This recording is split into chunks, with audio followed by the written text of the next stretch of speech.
This hour, let's talk about what we were threading on with Titus, which is political violence, Goonism. Yeah. And he's given us a lot of perspective, but also it feels a little, not hopeless, I would say, but you don't know where the fix is. And I think that's what this hour should be for, interrogating the fix. And also expanding the conversation outside Goonism, but just to political violence as a whole. Na Taifa leo ilikuwa na habari hapa, Gachagua adai kikosi kimeundwa kuandama.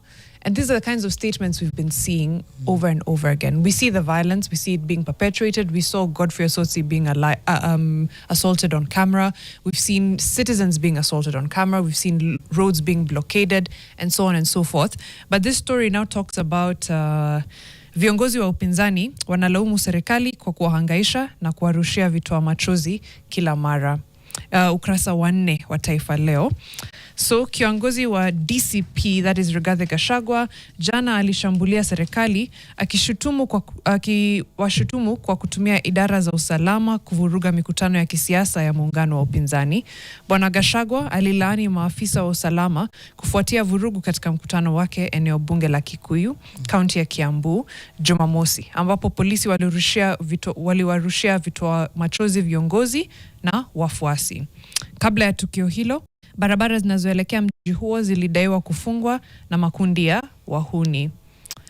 Bwana Gachagua akasema serikali imeunda upya kikosi cha polisi cha maafisa 12 kilichotushambulia Witima miezi kadhaa iliyopita na bado kinaendelea kufanya kazi bila kuchukuliwa hatua. Ni kikosi hicho kilichotushambulia Kikuyu pale Jumamosi. And he goes on to chronicle the state, the use of tear gas, use of goons, and so on and so forth. The problem is, again, like we were just saying with Titus, goons and political violence is not exclusive to the state. It's an everybody problem. However, there is only one of the two between the political class and the state. It's only one of them that is mandated with maintaining law and order, with upholding the constitution, with ensuring that citizens, civilians, so to speak, and the political class are safe. It's only the state. Yeah. It's, I think when you don't have any of this oversight, what's happened is informal actors have become part of the process. You refuse to give oversight to safety, to regulations. They infiltrated and now they are the other actors. There's a political class, goons, citizens. Like you almost have like equal say on the table. Yeah. That's crazy. It really is. And I do think a lot of members of the public tried to push back very early. I will always defend 2024. Yes. I'll always defend the protests. I'll always defend that it came from a good place, a collective call, and it was infiltrated with violence. It was to a point where it did become dangerous to go out on the streets. And even then, I think people tried to sound the alarm. But that's now where things slipped. It's almost like it was 5, 10, and then it just grew tentacles, and now they're on the table negotiating their rate. They've always been there. What's different this time, though? There's no difference. They have always been there. This script has played out. Them being exposed, I think, is what's different. There's nothing about them being exposed now. In terms of the heightened pushback to need to want to put an end to this. It's not any different, Jano. Not much. Whenever we have incidences of political violence, there's always, a flare-up of emotion. But also, not uniform. If we talk about political violence, and that's why I said, you go to a small political meeting somewhere in some village, and you're likely to find violence in that village. You go into some county headquarters, and there's a political meeting, and you're likely to find violence. It's a cycle that's just constantly there. When it comes to, for example, now national leadership and them being met with violence, then it gets national attention in terms of national media coverage, and then it dies down. What you're just seeing at the national level is just the same thing that happens at local levels.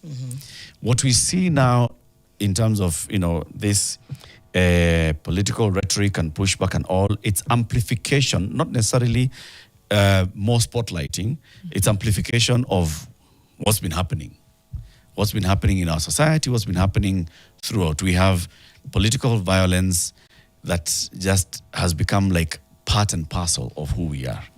And depending on which side of the political divide you are, you'll see it as violence or you'll see it as security. Right. And, that's just the kind of, the difference is who's where now. Right? Let's just first play a bit of what these leaders were saying yesterday. There's the first story, Jackson, of the opposition reaction in their political rallies and their meeting yesterday. The opposition leaders were at a church service in Kajiado. They went to attend a church service and they spoke. Gachagua was there, Eugene Omalo was there, Kalonzo Musyoka was there, Fred Matiang'i as well. They spoke about what had happened to them a day earlier. And then after that, we'll then come back into the other story that we had also featured, where there was this other, all these other political leaders and civil society activists as well saying, civil society raising the red flag here and saying, guys, this is dangerous. Kipchumba Murkomen responding and saying, it's politicians and they've got to stop. And so on and so forth. But let's start with what Kina Gachagua was saying in church. The unit that attacked us in Kiambu was not the local police. It is the same squad that attacked us in Wetima Church, a squad of 12 police officers ambaye uchunguzi umefanywa, walionekana walitupiga Wetima. Kasongo amesema wasishtakiwe. If that Murkomen is going to remain in that docket, he is going to abandon this country. Yesterday, those police officers aimed bullets, live bullets, kwa gari ya Mheshimiwa Matiang'i, kwa gari ya Mheshimiwa Kalonzo, kwa gari ya Rigiji. Ni Mungu tu alitusaidia. If Murkomen and his boys, one of these days, in the year misadventure and juvenile escapades, injure or kill Fred Matiang'i, Kalonzo Musyoka, Eugene Wamalo, Rigathi Gachagua, that will be your last day in State House. Na kama Bwana Ruto na kina Murkomen wataendelea kucheza na usalama wa taifa letu, Mr. President, you are playing with fire. If you continue planting the wind of Goonism and violence, you shall reap the whirlwind of anarchy. We are talking to fellow Kenyans, moving around, talking to Kenyans. How is that a threat to national security? So that you are spending bullets, you are spending tear gas, you are spending police time on that kind of deploying police officers. Tuko na shida. And by the way, Mr. William Ruto, if you think you can keep your principal secretary, who is in charge of internal security, supposed to guarantee the security of citizens and their leaders, and you are keeping them there, ukisema mutadu, the world is watching, but above all, God in heaven is watching. What do you make of what this opposition leaders are saying? Because they are raising the alarm. I mean, fair to them, they are raising an alarm and saying, look, this violence is not good violence. I'll say this. Again, the innocence of the political class is not a thing. That it does not exist, right? So they can remove themselves from this. They can or they cannot. It's neither here nor there for me. It's good that they are calling it out. The buck stops with the state. That's the fortunate and unfortunate thing, which is there is this one thing, one institution you can hold accountable. It is essentially the police service going all the way up to the IG. It's the Ministry of Interior. It goes all the way up to the president. That is your chain of command and your chain of accountability. It's where you can ask questions and get answers. So as far as, I don't know, like politicians calling out the Goonism, I hear it, but it ends and begins with the state. The problem is, again, like we've said, that the same people who we want to investigate and to follow and get justice are the same people perpetuating the violence. So it's a catch-22. Yeah. Latif's solution, drain the swamp. I agree. How do we begin draining the swamp? That is the question.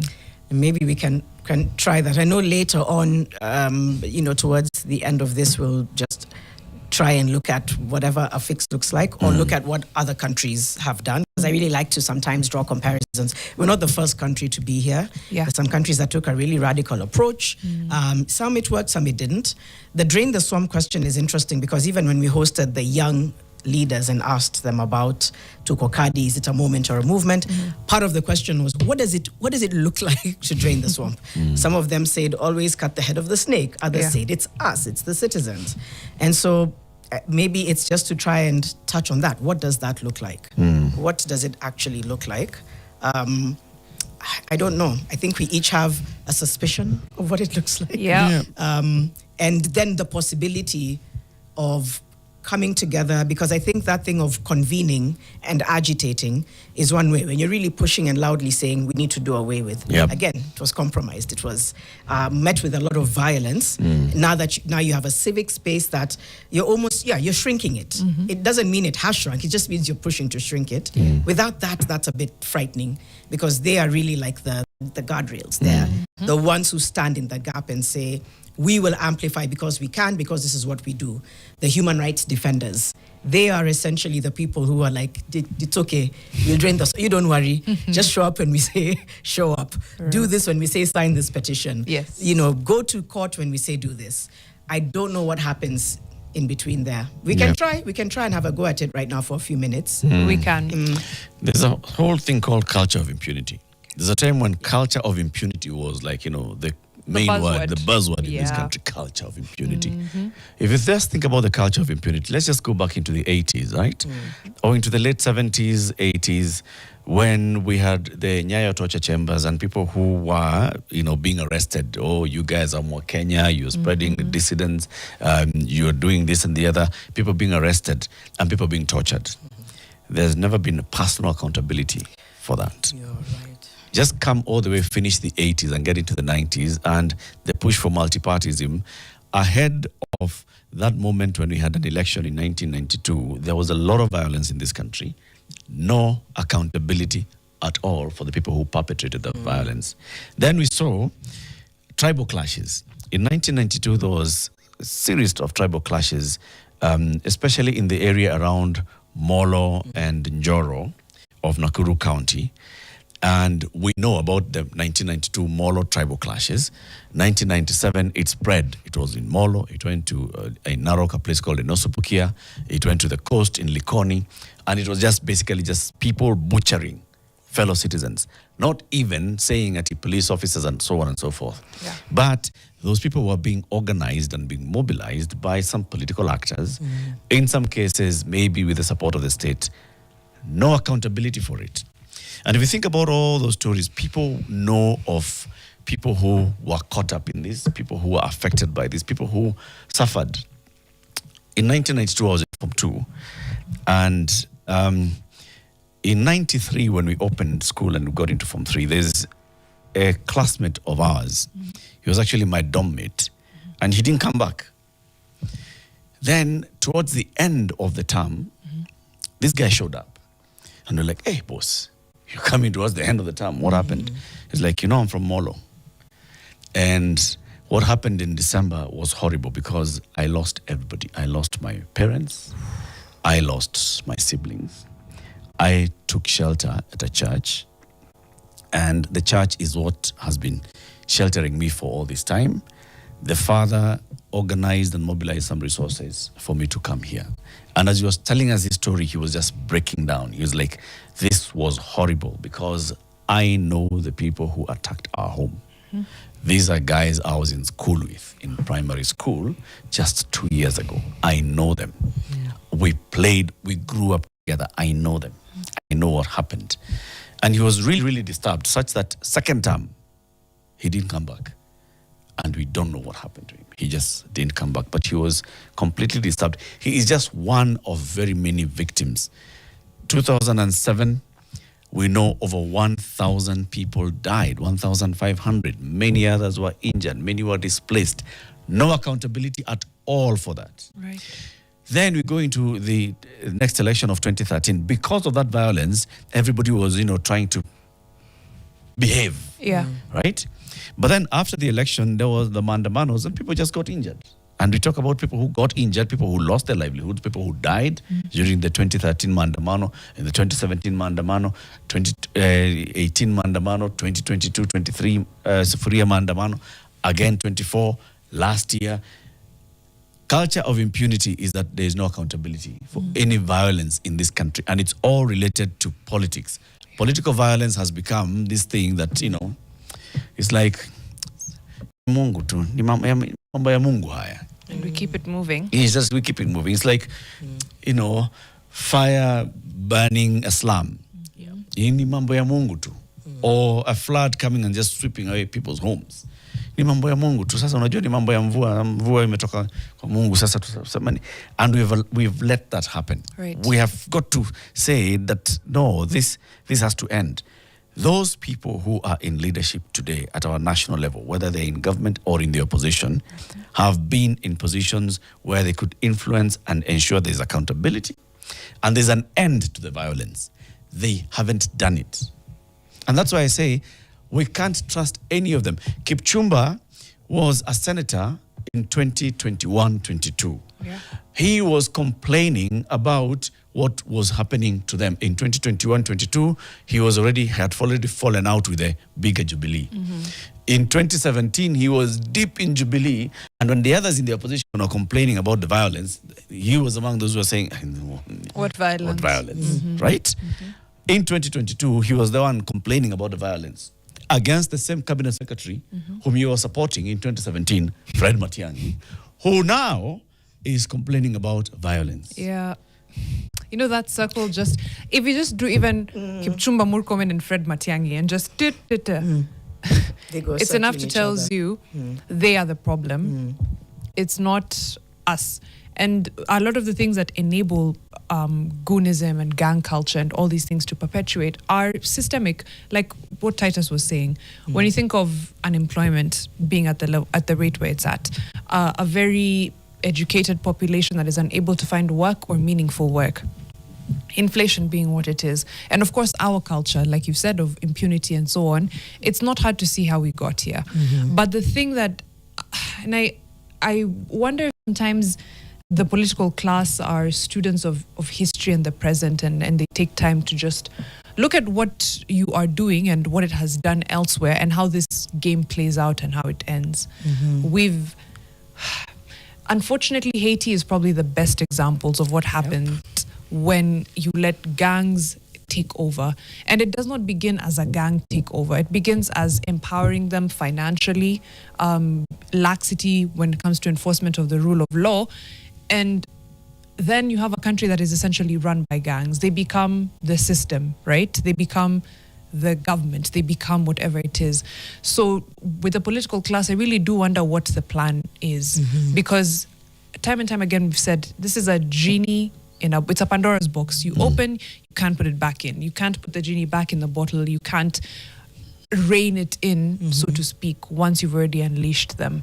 So when it's the state, politicians, whoever, these are not people that you're going to be able to control and to bend to your will for forever or even for much longer. Yeah. So I don't know what the long-term plan is there. It's a good time to go into a break. And what you've just asked is something that I've been grappling with. I'm like, how does it...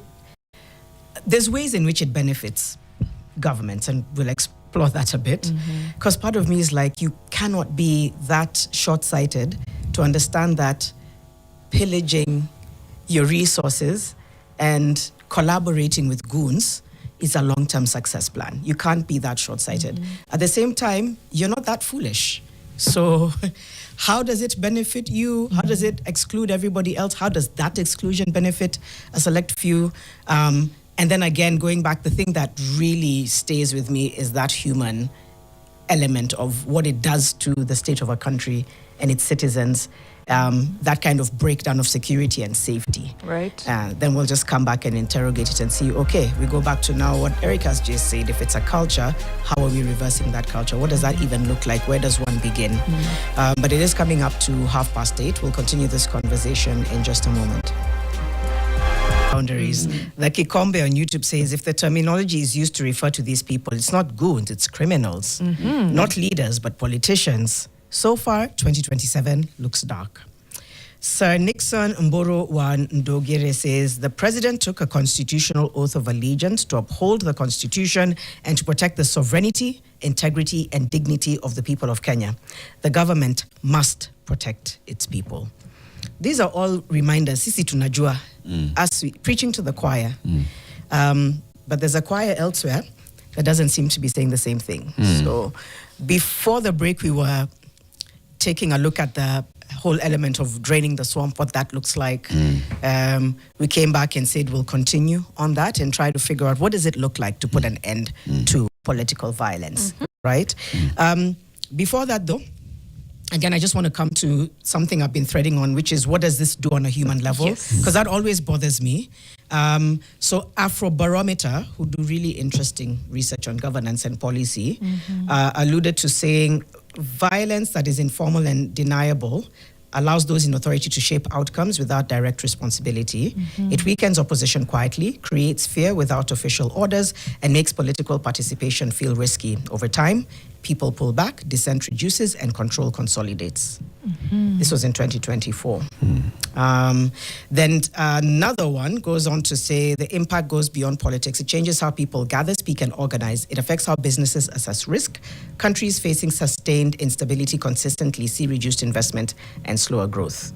And basically, there's a pattern. Organized violence isn't self-sustaining. It's enabled. I think we've tried to unpack that. And I think whether or not they know it, leaders need to get to a place where people's lives and how they're affected, that's on you. When you see increased levels of violence, increased levels of harassment, increased levels of just lawlessness, that's on you. So if you're very happy to have people's blood on your hands, all good, continue as you are. But if you recognize that this goes deeper than just political mchongo, I know, like it's just a game that you guys play. It's people's lives at stake. It's people hesitating to report to the police because they're like, okay, how am I supposed to, report to somebody who might be cooperating with the goons? So incidents of gender-based violence are on the rise. Incidents of men being disappeared. These things become part and parcel of how society moves.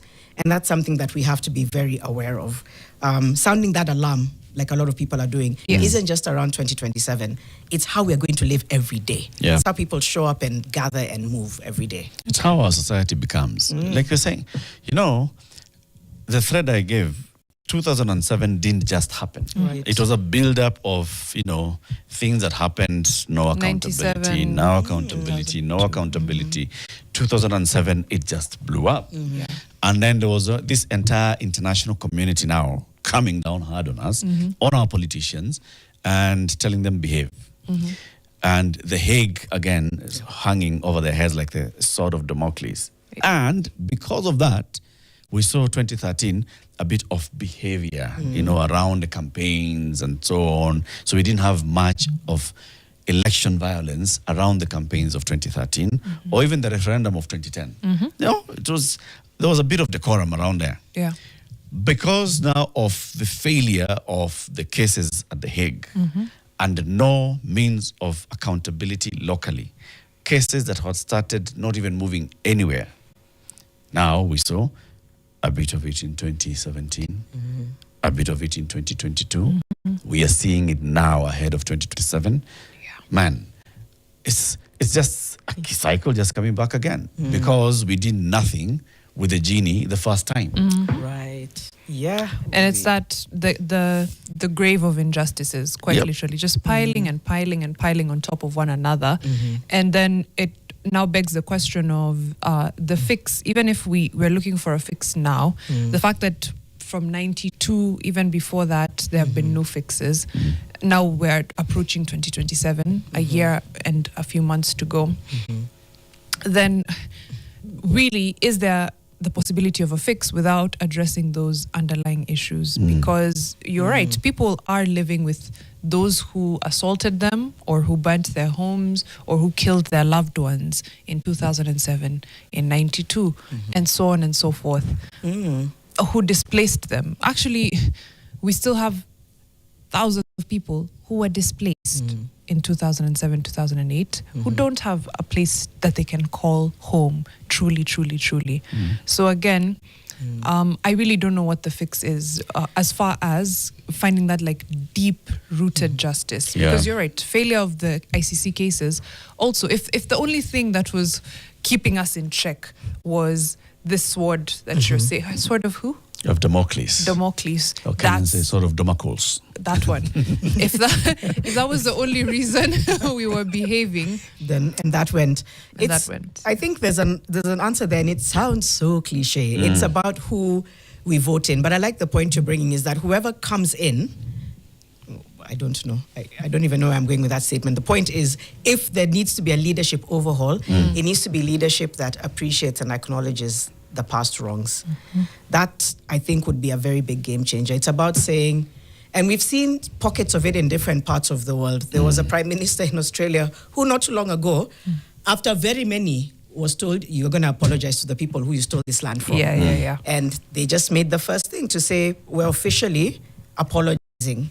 It takes that. Now, does it do much? There's a lot of studies. It validates, but also there's so much more background work that needs to happen and homework. But it allows people to say, I feel seen and heard, but you still have a lot of work to do. Yeah.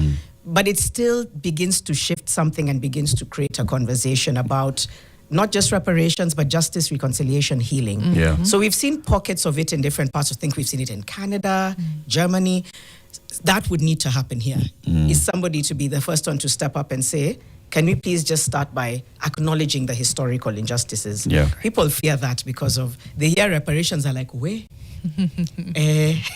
already so deep in the trenches of debt. And it's like, no, well, you created it. Yes. It is your fault. It's your doing.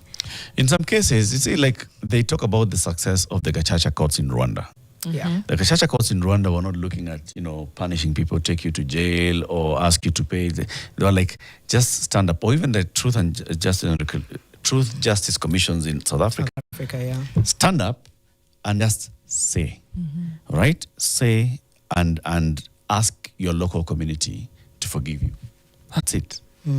Right? In many cases, it has worked. Yeah. In those two countries, they say that allowed people to exhale. That allowed neighbors to now start looking at each other and shake hands and embrace and hug and say, okay, let's move on from here. Yeah. Because somebody just stood up and said, I am sorry. I am sorry that I did this. This is what I did. Yeah. This was my part in it. And I really want to say, I'm sorry. I'm sorry to you, Mariam. I'm sorry to you, Janet. I'm sorry I did this to you. And you feel, all right. You have, because many people want that acknowledgement. I want you to acknowledge that you wronged me.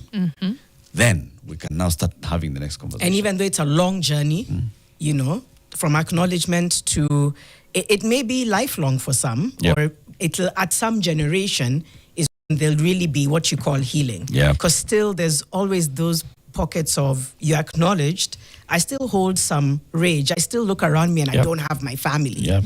But you're right, acknowledgement is better than nothing. That's never happened. I think when President Uhuru Kenyatta went to Parliament, and what was that version of acknowledgement around the report? What was and we've had that commission, it's slipping my mind, but TJRC. TJRC.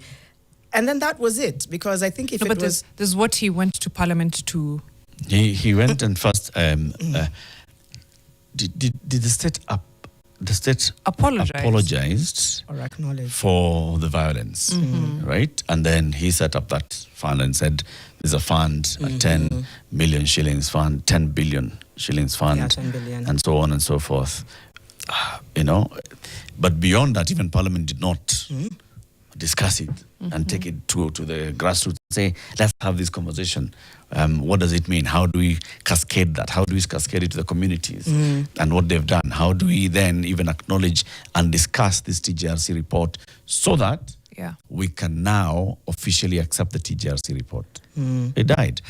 Question has been asked by Amlioto on social media, on Facebook. How do we stop the culture of political violence? And that's also what we're asking, and we'd like you to call in. Jano, please read that phone number on air. Me. Yes. 0719. He's like, nimeuliza Jano, Mariam usimsaidie. 0719 038 858. Yes. That's the number to call. Right? 07 again? 0719 038 858. Right. He knew Mariam would come to the rescue. It's like, no. no. Read it. Some of the comments that are coming in on Facebook, Sharon Odhiambo says, this Goonism cannot stop. Benito Bania says, politicians need to stop giving handouts. How can we stop the culture of political violence? Paul says, Mambo di Matatu. Oscar says, by not allowing any politician to walk around with those boys. William Mubeto Mutindo says, poverty is the main cause. Joseph Karanja is feeling Haiti is slowly coming. And this is just, that gangland. Yeah. Kamore Eric says, all I know is that we are breeding something much worse. Paniels Kenya says, by suspending all the political rallies after elections until 6 months to the next election. The law actually does not recognize political rallies until then. So what these people will call is, I was going to church. Yeah. I was invited to speak. I was at a funeral. And Unasema my people told me to speak. kanisani. I was, that's what they'll talk about. I was coming to, inspect a development project, so I was responding to the people's needs. Cheke Njuguna, the government started it to counter Gen Z. Now it's out of hand. Na bado opposition hawajaanza kuleta wao protect. Yeah? Nelson, we can't because it seems the Ministry of Interior is part and parcel of the violence. Ogembo says, hapa Kisii jana nimepigwa slap ati juu natembea haraka haraka kama mwizi town usiku. Wow. See, it just comes to community values. Right. Yeah. And there's so many comments on the same conversation on YouTube. So Stephen Kosira says, I may not agree with what you say, but I will defend to death your right to say it. Does that statement have a place in Kenya? We must stop this madness before it goes out of hand, which just speaks to tolerance, right? Political tolerance and the goodwill that is needed, essentially. A lot of political goodwill is needed. We can drain the swamp in 27. And when I say, I think drain the swamp, we need to really think about what that means, because the swamp is large. The swamp is some of your favorites. The swamp is anybody and everybody who has been part of the system. If we're being honest, that's the real swamp, right? So if we drain the swamp, then we're good. But before then, you need an incredible amount of goodwill. So yes, I don't agree with what you say, but I will defend to death your right to say it. Nixon Mburuwa Ndugire says the president took a constitutional oath of allegiance to uphold the constitution and to protect the sovereignty, integrity, and dignity of the people of Kenya. The government must protect its people, and he puts "must" in caps because it is essentially their job, right? The skirmishes only happen in central Kenya. Not really. They've happened all across the country. That is Maximus saying that they only happen in central Kenya. Not really. They've happened all across. And that's what they're going to play into. Huh? Yes. It starts to seep in. You start to have an us versus them. And you're playing a part in something that has no benefit to you. Right. It's that false illusion of benefits, right? That you'll have proximity and resources, etc. Right. Again, we asked this before, 6 decades later, it's not necessarily true. You can't say that you've benefited. Not to invalidate, but to just be very careful about making statements and feeding yourself a narrative. Yeah. Again, I want to come back into the violence that we're talking about. So you see the violence that's covered in the national news, that's involving the national leaders. But speak to anybody and they'll tell you there is violence all the way to community level. At whatever community we are in. There's a meeting here that's being organized by politician Jano and politician Eric. We will try and infiltrate and disrupt that meeting by sending his goons. I mean, this is what happens at MCA level, at woman rep level, at MP level, at constituency level, we see it happening across the country. Because every politician feels that they must have some layer of protection, that call it protection. You know, guys who, hawa ni watu wangu, hawa ni vijana wangu, hawa ni wangu. And then you now tell them, sasa, so and so, I need you to go and disrupt. Yeah. This, It's a cycle. it's a cycle, and it's across the country. And I'm seeing here, Shailobi Gaming saying, leaders come from us, not Mars. Our community prefers violence and insults. That's what trends. No such thing as bad publicity in politics. But who sets the tone? That's the thing. So there's a lot of this. So you want to get into politics, Jano, you'll be told, by the way, Jano, lazima ukuwe na jeshi yako. You know? Na matusi. Ukuwe na jeshi yako, ukuwe na matusi. Viral factor, matusi. Yes. Ntongoano. Right. I'm like, you realize it doesn't end well for anyone. And by the way, the next time we're voting people, we really need to understand competence and taste and values. Hiring people who just enjoy muddy fights and all that, that's basically, I think, majority of what we see. So it's not even just about getting your, being registered and voting. It's about thinking really long and hard about this person's background, about how they like to resolve conflict, about what they believe in when it comes to conflict resolution or governance or policy. Like, interrogate everything so that we never wake up again and it's literally people who just move like it's a gangland movie. You know what I mean? And then it's praised because it's hot and viral. Yeah. I'm telling you, we just need to simmer down. Don't let viral factor determine how you move. We've also become obsessed with like the scrolling and you're looking for dopamine in the dirtiest places. Yep. And it affects you. So there's also has to be a mind shift in who we look for. You're looking for the people who trend because of A, B, C, D. Okay. But they're insulting each other. Whereas the person who you say has a boring rally is the person you're just saying is boring. Okay, but have you understood their policies? Does it make sense? There has to be a shift. And these people will plug into platforms like TikTok and they'll know how to spin it. They'll know how to spin something that makes them trend. Yeah. And then suddenly that becomes a hook. There has to be a whole re-education of saying, I'm not buying your viral factor. Like, miss me with that. Miss me with that. There's also the media fix, which Yes. is something that we need to think about, fourth estate and everything. When you look at how much we platform, I don't know what the balance is between presenting an accurate picture of what is happening, because it is incredibly necessary, and doing investigative work, but also just deplatforming this nonsense by politicians.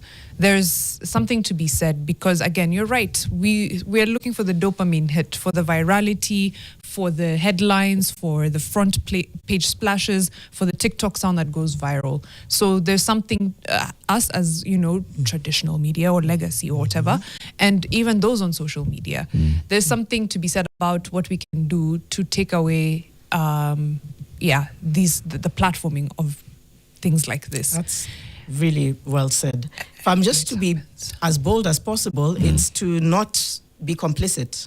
Because I think what happens is there's an, how do I put it? You can't be in isolation of what is popularized or what is considered. This is what we're going to consume. Right. There's a radical factor which globally many media houses are struggling with. The US is a very good example where people are like, Sasa nyinyi, we can't even listen to you guys. We have to look for this particular blogger to tell us the quote-unquote truth. So it's starting to come undone. I think it's a mix of things. I think it's having a really radical, bold approach. But also there's a business side, right? You also have to be like, it affects business. It does. Radical is radical. I don't know when that will ever happen. Like I said, it's not unique to Kenya. But when the truth begins to surpass what is showcased, that already will just run its course. I agree. Yeah, where it becomes like the and hopefully in tandem, because in my head, and that's why I don't know if you've noticed, I've been going back to CC as citizens and now looking for the media fix, because I these other people could care less. I don't trust them. It's not in their interest. Yeah, it's not in their interest, right? So then I'm thinking, if as citizenry there's an active push against this nonsense, then it'll be like on ground when you do know, because again, goons don't exist in utopia. They're right here with us. If in your community you know someone who has been taking money, it's okay to ostracize them. It's okay to be like, we're not moving like this. We don't want to be a part of this. When you do see them, send them back home. It's not to perpetuate a culture of violence, but essentially we do have to guard our spaces as well. That's on the citizens' part. I feel like when that is happening, and on this other side, we're also making sure that when you come to throw political vitriol or to just talk trash, then we deplatform you. Yeah. When you ukikuja kuuza sera, sawa, let's talk. Let's have a conversation. Ukikuja kuuza sura, bye. We don't care about that. There's a slogan there, Mariam. Ni maybe a Juliani. Wanataka kuuza sera, wanakuja kuuza sura. Kuuza sera, Kuuza sera. Yeah, there we go. Okay, but I see what you mean. Yeah. Those two things can happen in tandem, and then everything else will follow. The advertiser numbers will follow, the eyeballs will follow, the data. But more importantly, we will have gotten somewhere. We'll have deplatformed. Wafula Buke said something that stayed with me. It was him, and also, but why? My mind today is foggy. The distinguished gentleman who joined us with the hat. Oh. Which one? With the hat.